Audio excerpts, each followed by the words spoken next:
प्यारे बच्चों, आइए आज हम रचनात्मक बोध के अंतर्गत अपठित काव्यांश के बारे में पढ़ें। अपठित का अर्थ है जो पहले से ना पढ़ा गया हो, अर्थात ऐसा काव्यांश जो आपके पाठ्यक्रम में शामिल ना हो। काव्यांश अथवा पद्यांश का अर्थ है किसी कविता अथवा पद्य का अंश। काव्यांश करते समय कुछ खास बातों पर ध्यान दिया जाना चाहिए। बच्चों, अपठित काव्यांश पर आधारित प्रश्नों में मुख्य बल भावबोध पर होता है, अतः काव्यांश को 2-3 बार अवश्य पढ़ना चाहिए। इससे काव्यांश का मुख्य भाव अर्थात केंद्रीय भाव आसानी से समझ में आ जाता है। काव्यांश को पढ़ते समय उसमें आए गई मुख्य बिंदुओं को रेखांकित कर लेना चाहिए और जिस समय आप प्रश्नों के उत्तर लिखना आरंभ करें, आप इस बात पर विशेष ध्यान दें कि प्रश्नों के उत्तर सरल, संक्षिप्त और स्पष्ट भाषा में लिखे जाएं। कविता के अंतर्गत आई गई पंक्तियों को ज्यों का त्यों नहीं लिखा जाता। प्रश्न के उत्तर आपको अपने शब्दों में लिखने होते हैं और अगर कोई प्रश्न बहुविकल्पीय है, उसमें बहुत सारे विकल्प दिए गए हैं, तो आपने उसमें से उचित विकल्प का ही चुनाव करना है।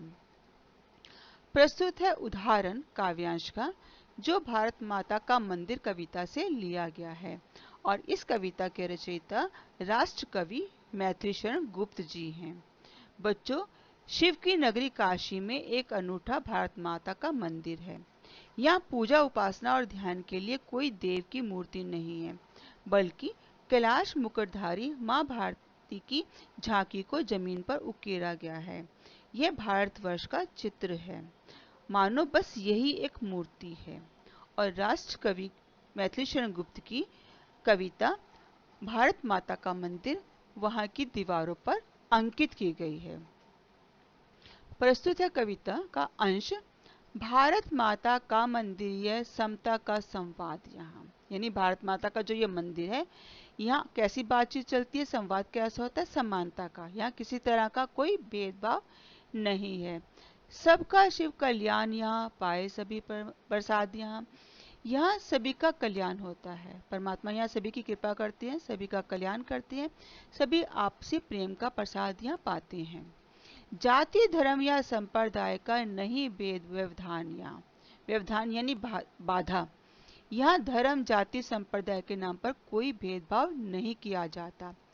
सबका स्वागत, सबका आदर, सबका सम्मान। यहाँ प्रत्येक को सम्मान मिलता है, सबका आदर होता है, सबका स्वागत किया जाता है। राम, रहीम, बुद्ध, ईसा का सुलभ एक सा ध्यान। यहाँ किसी भी धर्म को मानने वाले लोग आ सकते हैं, चाहे वो राम, रहीम, बुद्ध या ईसा को ध्यान करने वाले हों। यहाँ सभी बैठकर साधना कर सकते हैं। भिन्न भिन्न भव संस्कृतियों यानी संसार की जितनी भी संस्कृतियां हैं, उनका यहाँ गुणों का वर्णन किया जाता है। गुण गौरव का ज्ञान, यहाँ ज्ञान का प्रसार होता है। उन धर्मों को मानने वाले लोगों को उनकी संस्कृतियों की यहाँ चर्चा रहती है। नहीं चाहिए बुद्धि वैर की, भला प्रेम उन्माद। यहाँ सब तीर्थों का एक तीर्थ है, हृदय पवित्र बना ले हम। यहाँ किसी तरह का बैर भाव नहीं है, सबकी बुद्धि आपसी प्रेम को बढ़ावा देने वाली है। यहाँ प्रेम का ही उन्माद यानी नशा छाया रहता है।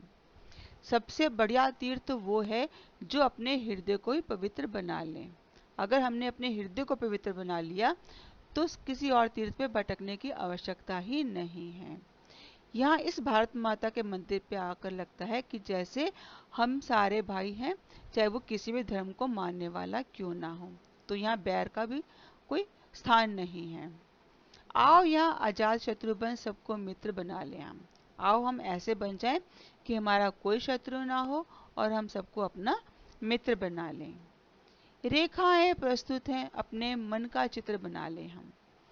यहाँ पर कैसी रेखाएं हैं? अलग अलग आदर्शों, धर्मों, संस्कृतियों को मानने वालों के बारे में लिखा गया है।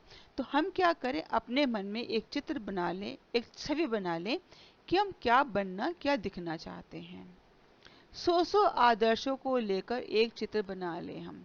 जितने भी आदर्शों का वर्णन यहाँ किया गया है, उसके आधार पर हम किसी एक को चुन सकते हैं, अपने जीवन को वैसा ही संवार सकते हैं, बना सकते हैं, अपना चरित्र हम वैसा ही बनाएं। कोटि कोटि कंठों से मिलकर उठे एक जयनाद यहाँ, सबका शिव कल्याण यहाँ, पाए सभी प्रसाद यहाँ। यहाँ आने वाले सभी लोगों के, करोड़ों करोड़ लोगों के गलों से एक ही भाव उठे, कैसा? जयनाद का, भारत माता की जय का नाद यहाँ उठे। परमात्मा यहाँ सबका कल्याण करने वाले हो, यहाँ सभी आकर आपस में प्रेम का प्रसाद ग्रहण करें। दिए गए गद्यांश के आधार पर निम्न प्रश्नों के उत्तर करें। बच्चों, यहाँ प्रश्नों के उत्तर अभ्यास के कारण दिए जा रहे हैं।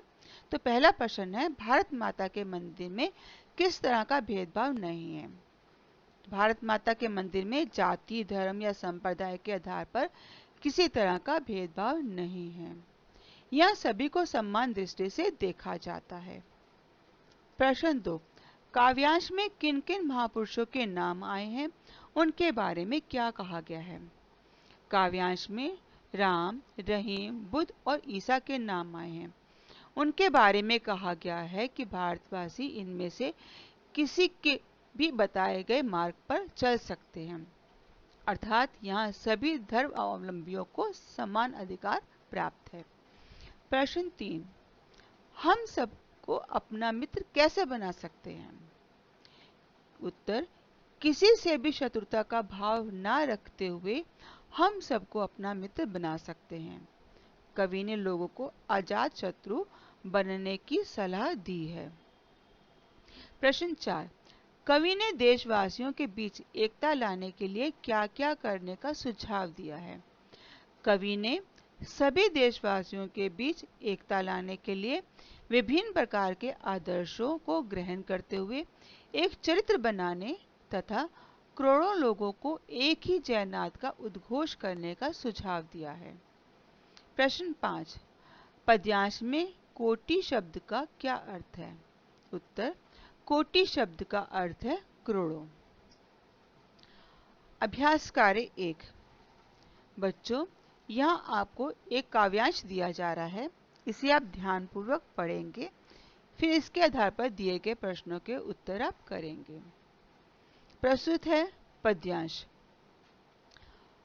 पक्षी और बादल ये भगवान के डाकिये हैं, जो एक महादेश से दूसरे महादेश को जाते हैं। हम तो समझ नहीं पाते हैं, मगर इनकी लाई चिट्ठियां पेड़ पौधे, पानी और पहाड़ बाँचते हैं। हम तो केवल यह आंकते हैं कि एक देश की धरती दूसरे देश को सुगंध भेजती है, और वह स्वर्ग हवा में तैरते हुए पक्षियों की पांखों तिरता है, और एक देश का भाप दूसरे देश में पानी बनकर गिरता है। बच्चों, दिए गए काव्यांश के आधार पर आपको निम्न प्रश्नों के उत्तर देने हैं। तो प्रश्न 1 है, कवि ने पक्षी और बादल को भगवान के डाकिये क्यों कहा है? प्रश्न 2, भगवान के डाकिये द्वारा लाई गई चिट्ठियां कौन बाँचते अर्थात पढ़ते हैं?